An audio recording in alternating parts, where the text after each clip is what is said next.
Back in '85, when I was 15 years old, my dad helped me buy a 1965 Mustang. Now, as a kid, what did I know? I thought I had something really special. Turns out I had a reskinned Falcon with a problematic front suspension, cheaply done, unit body car, and the gas tank went in through the trunk. I thought that was normal. I thought every car had a gas tank that went in through the trunk. Ford sold like 1 million of those cars in the first 2 years of production. And that's not safe. You got a full tank of gas, you get rear-ended, all of that gas is going into your interior. Hopefully nobody's smoking. Anyway, enough Mustang bashing. They're cheaply built cars. Ford made a fortune. The joke's on us. And we're still driving them and we're still having fun because honestly, the 65 Ford Mustang is a really fun and sporty car to drive. It's light, it's got a V8. You're going to go down the road pretty good and have a good time doing it. So fast forward from 1985 and the 65 Mustang that I drove for 21 years before I finally sold it. Fast forward to 2017 and I buy a car for my 13-year-old son. A real car. On a real frame, not a unit body car. A car with a real front suspension. And a car with a fuel tank that doesn't install through the trunk. I buy him a 1968 Pontiac GTO. My 65 Mustang was a 289 two-barrel with an automatic. My son's 68 GTO is a 404 barrel with a wide ratio Muncie 4-speed. It's a good solid car and it's a lot of fun to drive. So let's take a look at this car and talk a little bit about why I think it's a very rare car. And I'd love for someone to comment with proof that this isn't a one-of-one car. Because honestly, I've had a lot of classic cars and I still own a lot of classic cars. And this car is pretty rare, I think, compared to everything else I own or have owned.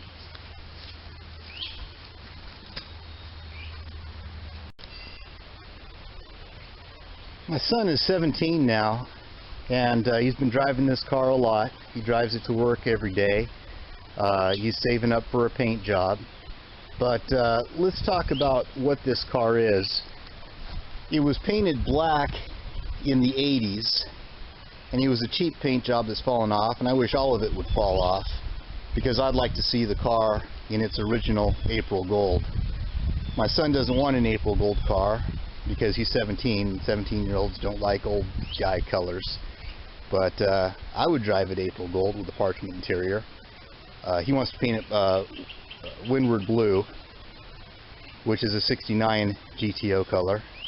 And that's fine with me. We'll just paint the outside of the car and not worry about door jams or anything like that. Leave those black. And then later down the road, when he's an old man, if he still has this car, maybe he'll want to paint it the original color again and do it right with door jams and all. But anyway, you can see the original April gold. There's the original paint right there with one coat of black over it. I think the parchment interior is really nice.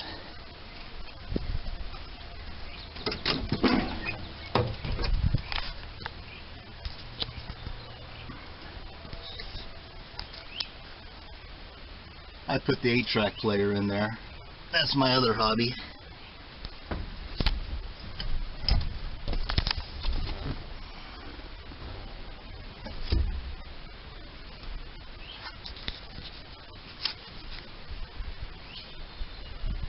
Had the front bench reupholstered. The rear bench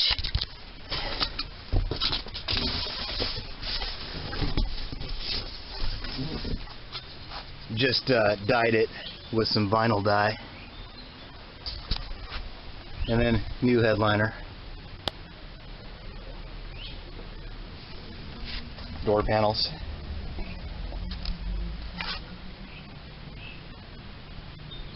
So it'd be a pretty decent car, decent driver anyway, once it's painted.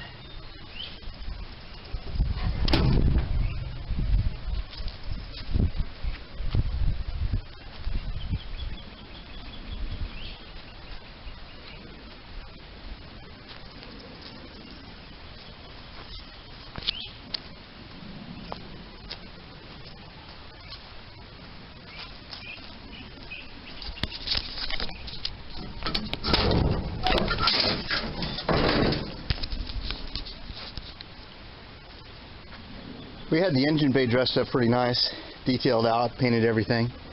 But when you drive a car a lot and it doesn't just sit in the garage, you know, it gets dirty, and I got a long dirt driveway, and that doesn't help matters.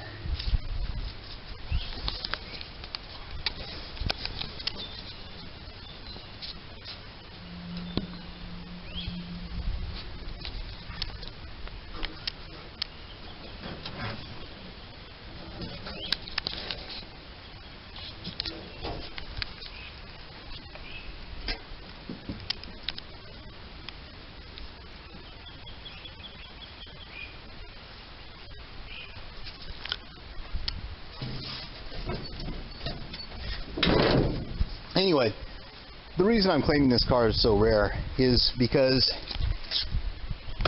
it's a factory AC car, so you got your air conditioning box there, and the compressor is long gone. It wasn't on there when I bought the car in 2017, so I don't know where the AC compressor is.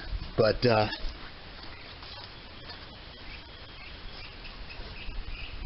no power brakes and no power steering.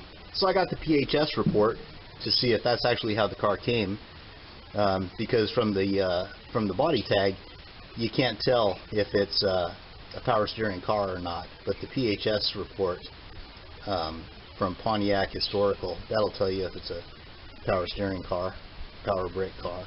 And this isn't. It's not a power brake car, it's not a power steering car, but it's a factory air conditioning car. So that's interesting. Makes it a little bit rare. There's the AC vents right there, and then of course you've got your AC controls there, but more importantly the PHS report documents all of that, showing what it is. But the main reason this GTO is rare is because it's a bench seat car with 4 on the floor, and you don't see that a lot in GTOs because bucket seats were standard in the GTO. You know, if you had a Pontiac Le Mans in '68, sure, bench seat was standard, and you could upgrade to bucket seats. But if you got the GTO package, you're already paying for the bucket seats. You might as well get what you're paying for. So somebody special ordered this car with a bench seat instead of buckets. Now that happened. People ordered GTOs with bench seats for whatever reasons. But if you find online a GTO with a bench seat, almost all of them have an automatic transmission. Something like 1% of GTOs had bench seats. All right, 1%. That's a good deal. That's a lot of cars.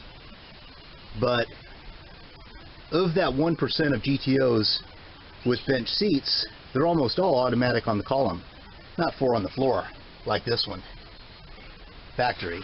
So somebody special ordered an April Gold 68 GTO with parchment interior, AC, no power brakes, no power steering, bench seat, and 4 on the floor.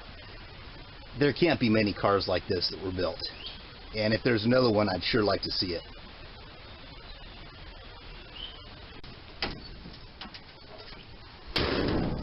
So there's a lot of clever people that like to comment on YouTube videos, and if you're more clever than I am and you know of where there's another GTO like this one, and you can show me that this isn't a one-of-one car, then I absolutely welcome your comment with proof of that, because I'm putting all the proof in the world that this car is what it is. And I'm not saying it's valuable, because it's not worth any more than any average GTO. I'm just saying it's an oddball car, and it's rare because of its oddball quirks. So I can't prove this is a one-of-one car, but I'll tell you one thing. Here's a fact. It's way more rare than my '65 Mustang Coupe that I bought when I was 15. It's way more rare than my A-Code 4-speed '65 Mustang Fastback that I currently own. It's way more rare than my V-Code 4-speed Roadrunner that I currently own, and it's way more rare than my L76 4-speed split-window coupe Corvette that I currently own. Because I can find online, I can find a bunch of examples of all those cars with all the same options that my Fastback Mustang and six-pack Roadrunner and split-window Corvette have. I can find cars just like those, but I can't find anything like this beast right here. So There.